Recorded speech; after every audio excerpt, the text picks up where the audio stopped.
भगवान के बड़े भैया हैं जिनका नाम है बलराम। बलराम की शादी आनर्त देश के राजा हैं आनर्त, उनके लड़के का नाम है रेवत और उनकी बिटिया को नाम तो रेवती, जो राजा आनर्त की नात ने रेवती। उनकी शादी भगवान के बड़े भैया बलराम के साथ में हुई है। जब बलराम की शादी हो गई, अब छोटे की शादियां आने लगी। भगवान का पहला विवाह कब, कैसे, कहां पर और किसके साथ में हुआ है?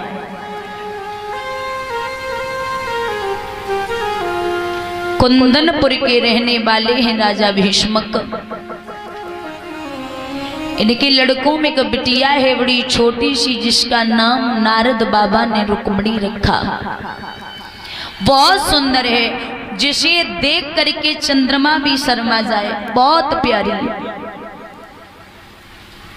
एक बात याद रखना दादा,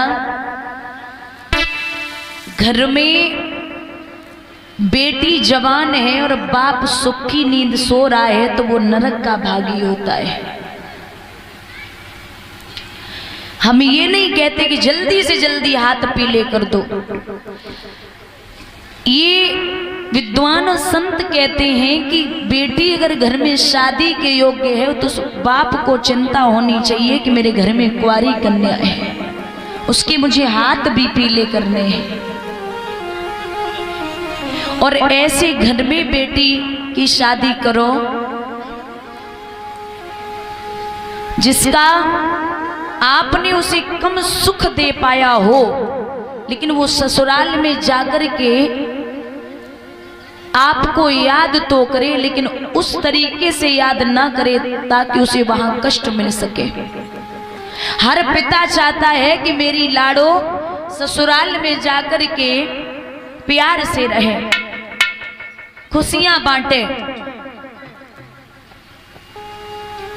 कभी भी बेटी अगर मायके में आपसे कह दे कि पिताजी हमें ये चाहिए तो दे देना, क्योंकि विदा करते समय जितना आप उसे दे दोगे, हर बाप चाहता है कि मेरी बेटी जितना मैं दे दूं उतना कमी है, और विदा करूंगा तो मेरी इच्छा है कि जिंदगी में कभी मेरे दरवाजे पर आकर के हमसे और हमारे बच्चों से ये न कहे आके कि पिताजी हमें इस चीज की वहां कमी पड़ रही है, हमें दे दो।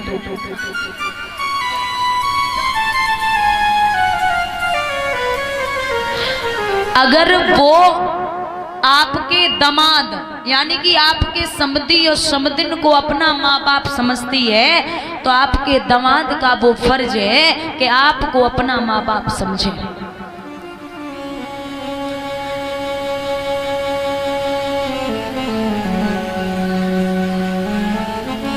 रुक्मणी दिखने में बहुत सुंदर है,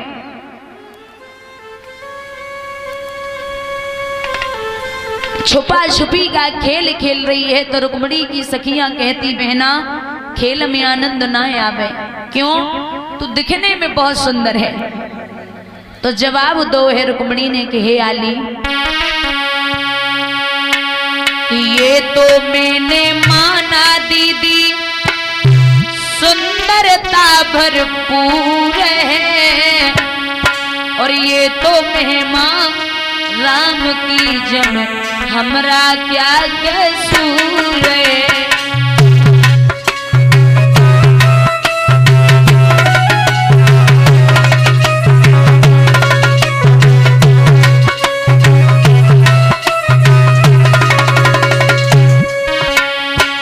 ये तो मैंने माना दीदी सुंदरता भरपूर है, ये तो मेहमान राम की जम हमरा क्या कसूर है।